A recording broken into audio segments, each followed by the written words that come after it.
My name is Angela, I am 27 years old, and for the third day now I have been waking up with this hollow, dead feeling in my chest, as if the air in the house had disappeared and the walls had suddenly learned to breathe for me. 3 days ago, my father died, just died, suddenly and silently, as if he had disappeared. He was sitting in his leather chair in the office, surrounded by piles of drawings, papers, phones, laptops, everything that always accompanied his working days. He was reading some construction contract, writing something by hand, even, it seems, humming to himself, and a moment later it was all over, just like that, as if the lights were turned off. The paramedic who arrived on call said that everything happened very quickly, almost instantly, and perhaps this is better, without pain, without fear, without awareness. But then why don't I feel relief? Why does this thought haunt me? I organized everything myself. There was no time for tears, no one to take care of it but me. The funeral, the flowers, the music, the pastor, the speech, the hearse, the cemetery plot, everything. I chose, I ordered, I called, I made arrangements. Dad had left enough money for me to do it properly, the way he deserved, and I did. It was right, even beautiful as it could be at such moments. His partners came to the service, older men with strong hands and tired faces, the ones he had spent years building houses with all over town. His friends from his Sunday golf games came, men in polos and discreet ties. Even the construction workers came, some in their oil-stained jackets and heavy boots. They all came up to me, took my hand, and spoke quietly and sincerely. He was a good man, Angela. He helped when everything was falling apart. He gave me work when no one else would get involved. I nodded, thanked him, listened. They all loved him, and it all sounded warm, as if for a short time the world around me became less harsh. And before we continue, write in the comments from which city you are watching this video. Enjoy watching. The pastor spoke of my father's generosity, of his love for his family. I listened and thought, where is that family now? There's only me left. My grandmother had died many years ago, and, in truth, she was the only person who remained truly close to my father after my mother left. I stood by the grave, head bowed, and watched the coffin lower itself, carefully, with almost frightening mechanical precision, and suddenly I heard someone calling my name. Angela. I turned around, and my heart sank. She was standing 3 steps away from me, my mother, a woman I hadn't seen in 2 decades, and next to her, a man, tall and balding, in a worn suit with a wrinkled collar, and 3 children, boys of 10, 12, and an older one who looked to be at least 16. They were all dressed in black, and they seemed confused, as if they didn't know where they were or why. I looked at her as if she were a mirage, as if someone had painted her anew, her hair shorter and darker, her face older, her body plumper in mourning, but it was her, unmistakably. My voice was cold as I asked, "What are you doing here? How did you know he was dead?" She answered quietly, without lowering her eyes. "My relatives told me I thought I should be here." The man put his hand on her shoulder, doing it casually, habitually, as if he had stopped her in her tracks more than once with such a gesture. I just looked at him, and everything inside me was clenching. It was him, the same one she had run away with back then, the lover because of whom she had once abandoned us both. Their children must have been standing behind, in that strange, artificial pose, like in a photograph that shouldn't be there. "I can't believe you," I began, but she interrupted me. "I didn't get an invitation to the funeral, but he was my husband once." I laughed, right at the coffin, hoarsely, sharply, angrily. "Your husband? You left him 20 years ago. You left us. And then something inside me broke. I can see that day in my mind, clear as an old movie. I was 7, my dad packed his suitcase, kissed the top of my head, and told me he was going away for a while, just 2 days, to look at some houses upstate. My mom stood at the window, nodding and smiling, until his car pulled out of the driveway, and then everything went wrong. I remember her starting to pack, quickly, methodically, 2 suitcases. I asked, "Mom, where are you going?"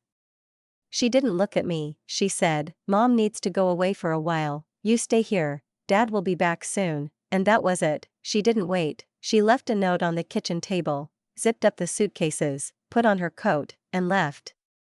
I was left alone, a small, scared girl in an empty house. I ate cereal straight from the box because I didn't even know how to cook pasta. I turned on the TV, just so it wouldn't be so quiet. I sat by the window and waiting for her to come back, to realize she'd forgotten something important, but she didn't. When Dad finally came home, tired from the road, smelling of autumn air, gasoline, and someone else's anxiety, he found me sitting on the old sofa in the living room, still wearing the same clothes I had worn for those 2 endlessly long days. I immediately jumped up, ran to him sobbing, grabbed his jacket, and said through my tears, "Dad, Mom's gone." He froze, as if he didn't immediately understand what I was talking about, and then went into the kitchen, where he found her note left right on the table, among crumbs, a mug of unfinished tea, and an empty cereal box. I never saw what was written there. He simply read it, turned pale, as if the blood had drained from his face, clenched the piece of paper in his fist so hard that it creaked, and threw it in the trash can. Then, quietly, almost in a whisper, but in a way that I will remember for the rest of my life, he said, "Your mother is finished." Not an angry sentence, but rather a statement of fact. That's it, she is no more, will not be, period. From that moment on, everything started spinning rapidly. Dad immediately contacted his lawyer. Less than a week had passed since the documents were filed. Mom was supposed to appear in court for a hearing on the divorce and deprivation of her parental rights, but she didn't even show up, as if she wasn't interested, as if it wasn't about the child, but about some forgotten thing. The judge, finding no reason to delay, gave full custody to Dad, and from that moment on, she officially disappeared from our lives, forever. Later, when I was older and asking questions, my father told me that my mother had been having an affair with someone in her office, a not so young and not so smart guy who, he said, drove a used sedan and wore fake leather jackets. They had planned it all in advance, waiting for months for the right moment to run away together, and they had waited until the day he left on a business trip, leaving us alone, only I hadn't been part of their plan. And now, 20 years later, she was standing in front of me again, with that same lover, still as unremarkable, and 3 children I'd never seen before, but who, as it turned out, were my blood. She gestured at them as if they were jewels and said with a note of anxious pride, "Angela, these are your brothers and sisters." I looked at her, not believing my ears. "This is Tommy, he's 16. Sarah, she's 13. And this is Mike, he's 10. The children looked surprised but not frightened. They looked at me with the tentative politeness one looks at distant relatives being introduced for the first time at a family gathering, and perhaps they were trying to discern some recognition in my face. I looked at them, feeling nothing but emptiness, no anger, no love, not even pity, just icy indifference. They probably didn't even know who I was. I thought. They didn't know where they were being taken, and they certainly didn't know whose grave lay ahead. I exhaled and said dryly, without the slightest tremor, "I don't care," and I turned, not because I was strong, simply because I couldn't anymore. I walked toward my car, hearing her call my name, her voice shaky and broken, as if she were just realizing that she no longer had power over me, but I didn't turn around, because I really had nothing to say to her. She had made her choice 20 years ago. And now she had to live with the consequences. As I drove home, alone in my car, strewn with fallen leaves, with the radio muted and the headlights dimmed, it was as if a film was playing in my head. 20 years of my life with my father, all those years without her. We had made it through. It had been hard at first. There hadn't been a day when I hadn't seen him hiding in his work, coming home late so as not to be left alone with the silence, suffering silently but still smiling at me in the morning. Grandma, his mother, was with me most of the time, strict and wise, with strong hands and a voice that could calm even fear. She had moved in with us to take care of me, as if it were her personal destiny. And Dad, he had found the strength to endure. He had thrown himself into work, as if he wanted to prove that he could build not only houses, but a new life for the 2 of us. Everything that love hadn't given him, he had taken from business, contracts, construction projects, business connections. Everything went up. We moved into a house we could only dream of before, with a terrace, a garden, and a fireplace where logs crackled in the winter.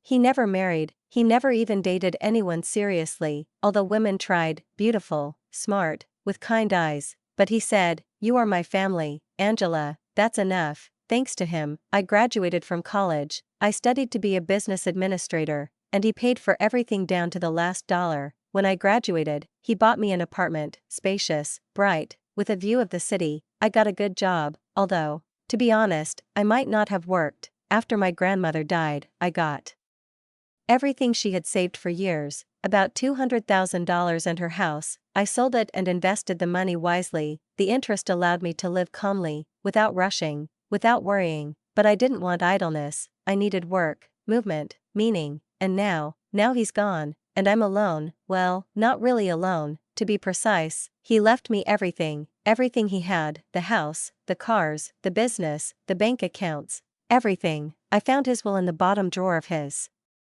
desk, among the photographs and old pens and coins. It was clear, everything goes to Angela, simple, without further ado, and I think my mother found out somehow. Someone must have told her, a distant relative, a former acquaintance. She didn't come because she wanted to say goodbye, she came to see if there was anything she could get, something to take, something to give back, but nothing was hers anymore. It had only been a few days since the funeral, and I was struggling to regain some semblance of normality, as if someone had taken the central element out of my life, and I was still automatically trying to live as if nothing had changed, as if all this was just a bad dream from which I was about to wake up. Normal, a strange, shaky word, especially when reality is flying apart, each one cutting in its own way. Instead of grieving, as I probably should have, I found myself up to my ears in business. Calls, meetings, bills, paperwork, endless formalities that somehow never end. When a person passes away, I had to deal with my father's company, his construction empire, which he literally grew out of the ground, laying the bricks of the future with his own hands. It would have been a betrayal to simply sell it all off like a commodity, to get rid of what was his pride, his meaning, his legacy. Moreover, the business was profitable, stable, respected in the city. Jim, his deputy, had worked with him for 15 years, he knew all the ins and outs, all the schemes, all the pitfalls. My father trusted him completely, and I remembered that, so I didn't change everything radically. I appointed Jim as CEO, retaining full ownership for myself. It seemed like a wise decision. The business was in safe hands, and I could keep things under control without getting sucked into the routine. One such day, Tuesday, around 3 o'clock in the afternoon, when I was in my apartment, sorting through my father's papers, sorting them into folders, trying to somehow structure everything that was left of his business life, the doorbell rang. I wasn't expecting anyone, so with my usual caution I approached the door and looked through the peephole. My heart sank. There she stood, my mother, alone, without a husband, without children, in ordinary jeans and a dark gray sweater. It seemed as if she was trying to look simple, modest, even almost invisible, but her eyes gave her away, tense, restless, full of uncertainty. I opened the door, but made no move to invite her in. "What do you need?" I asked, without a greeting, without a smile. "Can I come in?" she said softly, as if she was afraid of scaring me away, "just for a couple of minutes." I didn't know what was driving me, curiosity, weakness, politeness, maybe some inner fatigue, but I still stepped aside, and she came in. In the living room she froze, looking around, her gaze sliding over the furnishings, the leather sofa, the paintings, the books, the glass table, the large windows through which daylight poured. "It's very beautiful here," she said almost with admiration. "How did you know where I live?" I asked around. "People were kind, relatives on your father's side, said that you lived here." I realized, now she was using her connections to gain access to me, to everything that was left after Dad. "What do you want?" I asked again, a little louder. Without waiting for an invitation, she sat down on the sofa, as if she felt within her rights. "Angela, I know you inherited a lot." She paused, as if choosing her words. "A lot, from your father, and from your grandmother." My stomach felt like it was in a tight knot. I felt a cold, heavy anger. "How did you know about your grandmother's money?" She didn't answer that, but continued. "I just wanted to say that you're very well off now. You have everything, and we don't have it so good. I think it would be fair if if you shared with us, with your family." I stared at her, not believing what I was hearing. "With your family?" I repeated slowly. "Yes, with me, with your brothers and sisters. You saw them at the funeral. They're yours, they have your blood, they need help, with college, with housing, with life itself." I suddenly burst out laughing, loudly, sincerely, without holding back any sarcasm or pain. Are you serious? Do you really think you can just come and demand money from me? You don't have children of your own, she began forcefully. You have more money than you could ever spend in a lifetime, and I barely make ends meet, 3 children, my husband's salary is barely enough. Couldn't you just, let me get this straight, I interrupted, moving to look her straight in the eye. You abandoned me when I was 7, left me alone in an empty house for 2 days, never called, never wrote, never sent a single birthday card, not a word, not a single gesture in 20 years, and now you want me to give you money? She froze. I think there was a moment of genuine confusion in her eyes, but it only lasted a few seconds. Then she straightened up, lifted her chin, and went on the defensive. I never loved your father, Angela. It was hard for me to live with him. He was different, but I knew he would take care of you. You were his little princess. Stop it, I said quietly but firmly. You left me because you wanted to run away with your new man. You didn't want to deal with a child. This was your life, and you chose it. Her face turned red, her cheeks flushed as if I had hit her with words. That's not true, she cried. You don't understand. It wasn't that simple. Really? Then why didn't you fight for me? Why didn't you even come to court? She didn't answer my question, and the pause lasted longer than it needed to, too long, too heavy to be accidental. I saw a shadow pass across her eyes, subtle, almost imperceptible, but it contained everything: confusion, helplessness, a kind of pain, though not the kind that comes from love, but rather the kind that comes from being exposed. I continued, feeling a long-suppressed irritation rise up inside me, mixed with something much deeper. Now that your father is gone, and you've certainly learned that everything he built has passed on to me, you suddenly remember that you have a daughter. Suddenly you need a relationship, but be honest, this isn't about love, this is about money. You want half. That's not it, she said, but even she didn't seem to believe what she was saying. Her voice wasn't firm, wasn't sincere, it trembled and melted into the air. Not about money? I almost laughed. Damn it, not in them? You didn't love my father, you said you couldn't live with him, but now for some reason you love his money so much? She realized that this approach wouldn't work, and tried another approach, a softer, more compassionate one. Angela, it's not the kid's fault. Tommy wants to go to college, but we don't have the money. Sarah needs braces, she has problems with her bite, she's embarrassed to smile, and Mike, he's having trouble in school, he's falling behind, he needs a tutor, special attention. They're your brothers and sisters, they need help. No, I said slowly, looking at her, as if trying to figure out if there was even a drop of truth in her words, even a spark of motherhood. They're not my brothers, they're your children, children from the man you left your family for. They're nothing to me. She gasped as if she'd been slapped, but then pulled herself together. How can you be so cold? Cold? I leaned forward a little. Are you talking about cold? You left your child, your 7-year-old daughter, alone in the house for 2 days. You didn't call, you didn't write, you disappeared, you didn't even try to explain, and now you come back and demand money. Cold? No, it was mean, it was a betrayal. She jumped up, her movements filled with irritation, helplessness, resentment. You have millions, Angela, it won't go away. I'm not asking for something impossible, I'm only asking for help with my children's education, with their basic needs. Then ask their father, I answered, looking straight into her dim eyes, the same one you ran away with. Don't ask the daughter you abandoned for help, it's not my burden. She pressed her lips together, and suddenly said what I was waiting for, but hoping not to hear. Your father turned you against me, he instilled in you hatred for me. My father? I shook my head. He never said a single bad word about you, not a single one. He didn't try to instill it, there was no need. All you needed to know was what you did, that was enough. She looked down, I could see despair and pride fighting inside her, but despair was winning. Angela, please. I'm begging you, just think about it, these kids need help, they're going through a hard time, and for you, it's pennies. I walked up to the door, took the handle, and, holding back the trembling in my voice, said, you know what's funniest? You say you're a mother, that you care, that you're worried about their future. And 20 years ago, you cared so little about your first child that you left her alone, scared, without food, and without an explanation. I was young, she whispered, I made mistakes. I opened the door, I want you to leave. Angela. Right now. She went to the door, hesitated, turned around, there was something almost threatening in her voice, but with a hint of resentment. This is not the end, these children deserve better. Yes, I said calmly, they deserve a mother who does not abandon them when things get tough.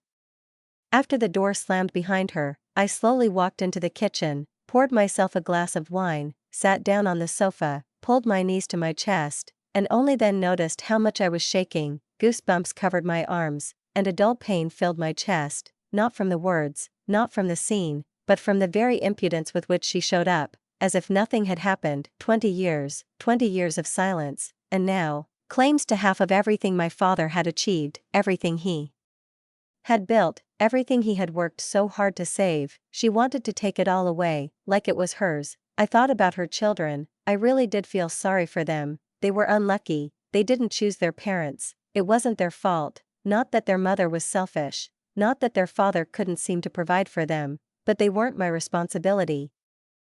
I didn't owe them anything. It was my father who worked so hard to give me life. He could have broken down after the betrayal, he could have turned to drink, withdrawn, disappeared, but he didn't. He stood firm, he fought, he gave me everything, and he earned every dollar he had left. I won't let her blame me for not betraying him, I won't give her what isn't hers.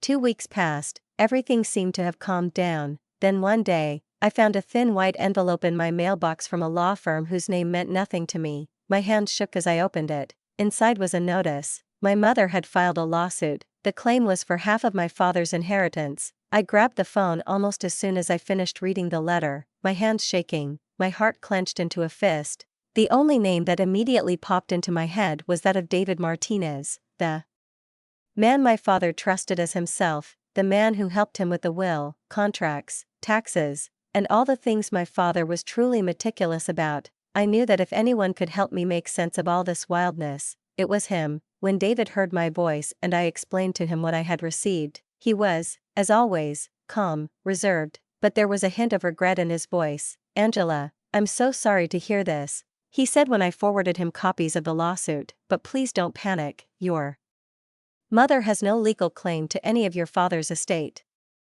But she's suing me, I said, clutching the phone like a life preserver. Yes, she's trying, David confirmed, but that doesn't mean she'll win. Suing is one thing, winning is another. We're going to fight, and we're in a strong position. I listened, trying to take in every word he said, because despite his confidence, I was seething with anger, hurt, and uncertainty. The lawsuit alleged that my mother was entitled to a share of the estate because she had been my father's wife for 8 years, that she had raised me for 7 of those years, and that she had made contributions to the family for which she now deserved compensation. It was absurd. But despite all the absurdity, we still had to go through this farce, through legal procedures, paperwork, interrogations, hearings, trial. The hearing was scheduled for 3 months later. All this time I lived with the feeling that someone had turned my life inside out, and now I was looking at it from afar, as if it were someone else's. On the day of the trial, I was terribly nervous. I could hardly breathe when I walked into the room, filled with this suffocating, dull echo of formality. Mom was sitting on the other side of the room, next to the lawyer, a skinny guy in an impeccable dark blue suit and a smug grin, like a man who is sure he can fool everyone. And, to my complete amazement, she was not alone. Her husband was with her, and her 3 children. They sat in the front row, neatly dressed, with downcast faces, as if they were attending a funeral and not a court. The children looked at me with some kind of quiet reproach, as if I was the cause of this whole scene, as if I was taking away from them what rightfully belonged to them. Mom's lawyer began first. He stood up, walked toward the judge with the air of a man confident of his victory, and said, Your Honor, my client was married to the deceased for 8 years. During this time, she participated in the upbringing of their common daughter, ran the household, provided the home with warmth and stability. She made a significant contribution to their common well-being and, as a result, has the right to her fair share of the property. Then he began to paint an image of a woman who, allegedly, tried to maintain a relationship with her daughter after the divorce, but the father did everything he could to prevent this. And here I almost lost my composure. His words were lies, pure, calculated lies, spoken with such calm that anyone who didn't know the truth would believe them. He continued, "My client has 3 minor children, they need financial support, education, medical care. Meanwhile, the defendant has inherited a multimillion-dollar fortune that she will never be able to spend in her lifetime." He spoke as if I were a soulless billionaire. Greedy and selfish, refusing to support his own mother and her destitute children.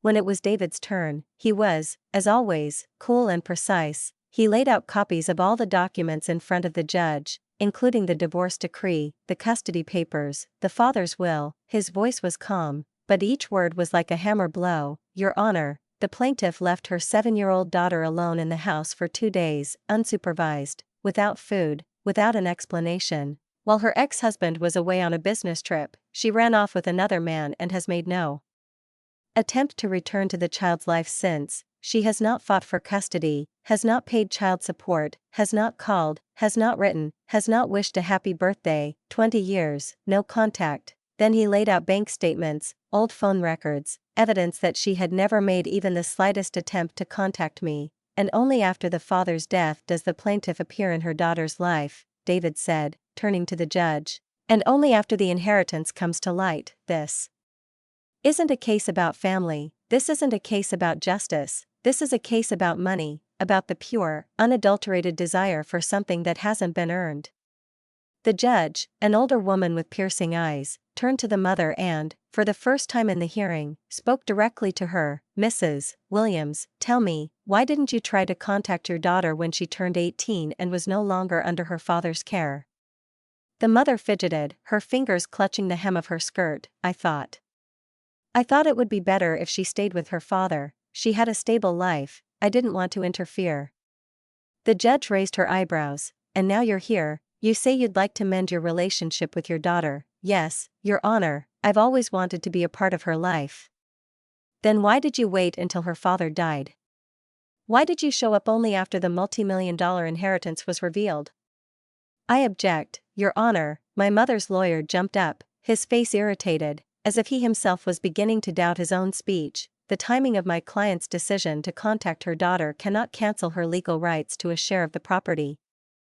"I will resolve the issue," the judge answered calmly, without raising his voice, but with his gaze making it clear that in this courtroom the power belonged only to him. Mom looked noticeably agitated, as if she had shrunk in her chair, as if she understood that illusions were beginning to crumble one after another. "I learned of the death from relatives," she whispered, "and I thought that perhaps it was time to re-establish contact." The judge, holding back a skeptical grin, only nodded, as if giving her the opportunity to continue digging a hole for herself. "Mrs. Williams, tell me, why have you not provided any financial support to your daughter over the past 20 years? He said calmly, but each word sounded like a gunshot. "And now you think she is obliged to support you?" Mom didn't answer. She opened her mouth, closed it again, like a fish thrown ashore, losing the last of her composure, trying to find at least one intelligible explanation, but found nothing but emptiness. "Why?" the judge asked again, this time harsher. "Why should this court award you half of the property that was acquired after you abandoned the family?" And then something happened that I never expected. Mom jumped up. She no longer controlled herself, her voice was high, shrill, full of resentment and anger. "I don't need all this money. She's alone. She doesn't need anyone anyway. She's selfish, just like her father. Cold as ice. No one cares about her."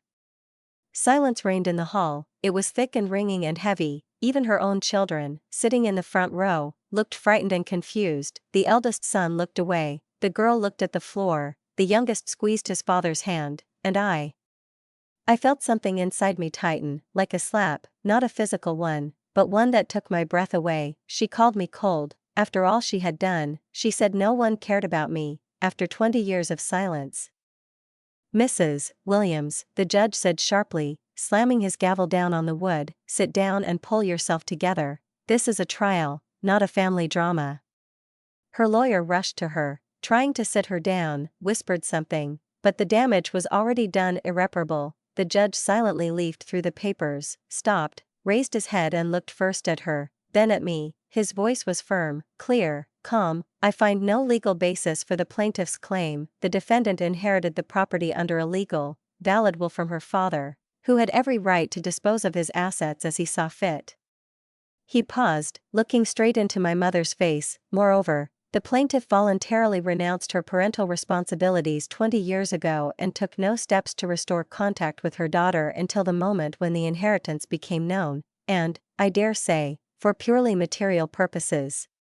He paused again, and his voice became a little softer, but not an iota less decisive. Frankly, I think the defendant can consider herself lucky to have been abandoned by such a mother, because, judging by the plaintiff's behavior, her daughter has probably found a better life than she could have had in the family her mother had built for herself. My mother's face turned white, her lips were pressed into a thin, angry line. The lawyer tried to stand up, perhaps to object, but the judge didn't give her a chance. The case is dismissed. The defendant is awarded compensation for all legal costs. When David and I left the courtroom, I felt exhausted, as if I had been through a storm in which, despite all my efforts, I could barely stay on my feet. But the most unexpected thing was that my mother didn't leave. She pushed her lawyer aside, walked past the guards, and suddenly stood right in front of me, so close that I could smell her perfume. Heavy, provocative, alien. "This is not the end," she hissed, looking me straight in the face. "You will regret this." "Madam, you need to step away from my client," David said calmly but firmly, standing between us. Only then did her husband, who had been standing silently to the side, finally come up, took her hand and began to lead her away. But even as she walked away, she continued to turn around, continued to look at me with such hatred that it seemed she could burn a hole through the air. I naively thought that this would be the end of it, but I was wrong. Exactly a week later, she somehow got hold of my phone number and began calling, first once a day, then several times, then every hour. She left voice messages, long, confused, full of reproaches, and then the text messages began, real tirades, incoherent, sometimes frightening. She called me a monster, said that I stole the future from her children, that God sees everything and will definitely punish me. I blocked her number. But she bought new SIM cards and called again from other phones. It seemed like some kind of nightmare from which it was impossible to wake up. And then one day she showed up at my office. The building where my father's company was located was in the very center of the city, a tall glass building with a lobby that was impossible to pass through unnoticed. But she walked in as if she could do anything, with all 3 children, right into the hall, out loud, for the whole floor to hear. "I want to see Angela. She's my daughter, and she abandoned her family." Poor Julia, the receptionist, was literally at a loss. She had never encountered anything like this, her eyes darting between my mother, the children, and me as I walked out into the lobby, drawn by the noise echoing off the marble walls of the building. I stood right in front of my mother, trying to remain calm, although everything inside was already boiling, and said, "You need to leave, now." But she, as always, did not know how to retreat with dignity. "These children are hungry," she screamed, her voice breaking into hysteria. "You have millions, and they suffer because you are so selfish. They have nothing to eat."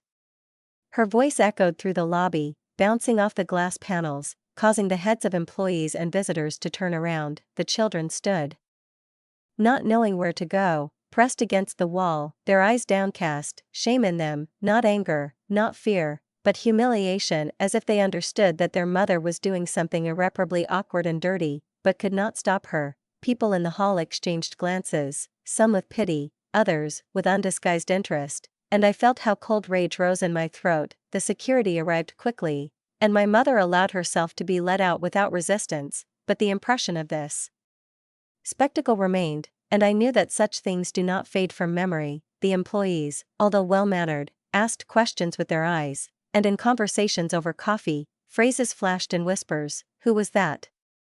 Is she really her mother? Why did she behave like that?" I felt unbearably awkward, and that same evening I called David again. "We need a restraining order," I said, my voice firm despite my fatigue. "I was hoping it wouldn't come to this, but I don't think there's any choice now."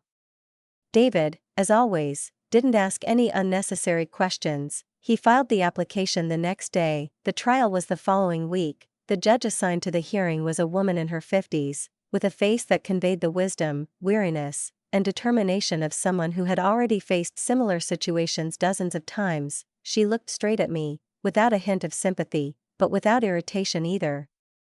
Your Honor, David began, my client has been stalked and intimidated for months by her biological mother, from whom she was legally and actually cut off more than 20 years ago. We have evidence that the plaintiff threatened, violated boundaries, interfered with my client's work, and all this after losing a lawsuit in which she was denied any claims to property. He laid printouts of text messages on the table, including threats, accusations, crazy attacks. He played audio recordings of voice messages from different numbers. There were also statements from my employees who saw the scene in the office and could confirm that my mother's behavior threatened not only me, but the general peace of the company. The mother's lawyer tried to play on compassion. He assured the court that his client meant no harm, that she only wanted to reconnect with her daughter, to find understanding, to be close, but the judge seemed to listen to him as if he were listening to an old record that has long been boring. Mrs. Williams, she said, looking straight into my mother's eyes, you lost the lawsuit against your daughter. That should have been the end of it, but instead of respecting the court's decision, you continued to stalk her, threaten her, interfere with her life. She raised an eyebrow. You call this motherly concern? She's my daughter. Mom screamed, her voice rising to a scream. I have the right to talk to her. I have the right to be in her life. You gave up that right 20 years ago, the judge replied coldly, without the slightest emotion, and now not only do you have no right to contact her, you are violating boundaries and the law. I am issuing a restraining order. You are not allowed to come within 500 yards of her, her home, her place of work. You are prohibited from calling, writing, or communicating through third parties. Any violation will be considered contempt of court and will entail criminal liability. Do you understand that? My mother was silent, but she looked at me from across the room with the same hatred she once looked at my father with, when she must have packed her bags on the day she decided to disappear. Her husband sat next to her, head down, hands folded in his lap, and the children looked like they just wanted to leave, disappear, hide, and I almost felt sorry for them, almost. It had been 6 months since then. I hadn't heard a word from her, no letters, no calls, no appearances. I don't know if they still lived in the same house, if the children went to school, if everything was okay with them, and, to be honest, I don't want to know. Sometimes people, especially those who have heard the story superficially, ask if I feel guilty, if I regret not helping those children. They are innocent. They didn't choose their mother, and they are right, of course. But neither did I. I didn't choose such a mother either. I didn't ask to be left alone in the house at 7, I didn't beg for her to disappear from my life, to never call again, to ask, to congratulate, to hug, and then, 20 years later, she showed up to demand money, rights, the family she had destroyed herself. My father, he was the one who stayed. He could have broken, but he stayed. He worked, nights, in the cold, in the heat, not to earn millions, but so that I could live and breathe. Without fear, without suffering, without doubt, every dollar he left me, he earned through sweat, pain, sacrifice, and I will not give a single one of them to a woman who threw me away like an unnecessary package. Sometimes, when the evening drags on especially quietly, and there is that rare, almost healing silence in the air that only happens after long storms, I catch myself thinking, what if everything had been different? What if, on that day when I saw her at my father's grave, she had come up to me not with that strange stranger and 3 children, not with her head held high and a silent accusation, but simply as a person, confused, vulnerable, ready to admit her mistakes? What if she had come up to me and said, I know you weren't expecting me, but I need to talk, forgive me? What if, instead of a scene, she had offered to have a cup of coffee and remember what it was like, when I still called her mom, when I still believed that she was my home? What if she had admitted that she had hurt me, that she had abandoned me, that she had let me down, and had at least tried to sincerely make amends, without demanding, without blaming, without manipulating? But she didn't. She saw only the numbers divided into columns of financial statements and decided that I was her long-awaited investment. She felt entitled to what my father left her, even though she hated him so much that she chose to leave her own child to run away with another man. She didn't come with remorse, she came with a claim, and that determined everything. Sometimes I think about the children, about Tommy, Sarah, and Mike. I really hope that everything is fine with them. I hope that, despite their mother, They will manage to get an education, build their own lives and, perhaps, become those people who will be able to break this vicious circle, but I cannot and should not be responsible for this. I am not their sister, not per se. They grew up in a different reality, in a different family, and mine died with my father. My duty now is not to regret the past, but to respect the memory of the man who never abandoned me. To my father, he gave me everything he could because he believed in me, because he knew I would do the right thing.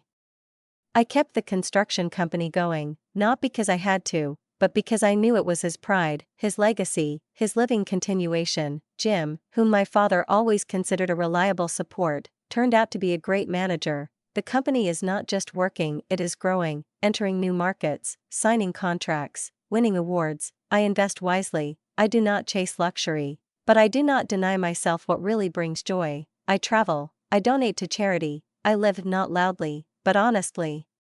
Now Marcus has appeared in my life. He is a teacher, modest, smart, with a sincere smile and kind hands. He does not know all the details, not about the court, not about the inheritance, not about the amounts of money that I manage, and I like it. He loves me not for what I have, but for who I am. My father would approve of him, I am sure of it, because Marcus is a man who builds, not destroys, a man who came not for something, but for someone. I think about my dad every day, sometimes just passing by his portrait in the office, sometimes, when I'm driving on business, looking in the rearview mirror, I imagine how he would sit next to me, make comments on the progress of a project or praise me for another deal. I come to him at the cemetery once a month, bring flowers, sometimes sit on a bench next to him and just tell him, as if he can hear me, about Marcus, about work, about life. I know he won't answer, but it makes me feel better. This is my thread to him, to those years when everything was still simple. The house I live in now sometimes seems too big. It was built for a family, a real, noisy one, where someone is always ready to make coffee, and someone to leave a book on the armrest of the sofa. Maybe someday it will be filled with voices again. Maybe Marcus and I will have our own children. Dad would have liked that. He dreamed of a continuation, not in walls, but in people. As for Mom, I hardly think about her anymore. Sometimes, of course, something reminds me, a familiar smell of perfume, the intonation of someone else's voice, an old photo found in a box, but it doesn't hurt, it's just a fact. We share DNA, and nothing more, because a real family is not blood, it's people who are there when it's dark, when it's scary, when you fall. They are those who don't abandon you, don't disappear, don't come back 20 years later with demands. My dad was my real family, my grandma was my real family. And maybe one day Marcus will be part of that small but real family tree. The restraining order still sits in the bottom drawer of my desk. I hardly think about it, but I don't throw it away, not because I'm afraid, but because it's a reminder. I drew a line once, and I won't let anyone cross it again. I don't get angry anymore. Anger is hard, it burns you from the inside. I carried it around for too long, and then I just let it go. Now I feel nothing when I think about her. No hatred, no resentment, just emptiness. She's not in my life, and, to be honest, she never was. I need to move on, build, run my dad's business, take care of Marcus, maybe one day, the kids. I don't live for revenge, I live to be worthy of what I was given. Sometimes people tell me I should forgive, that holding on is destructive, but I don't hold a grudge, I'm just defending myself. I've seen what happens when you give access to those you don't trust. I forgave for my own peace of mind, but forgiveness doesn't mean I have to let her back in, and it certainly doesn't mean I have to give her back what was won with love.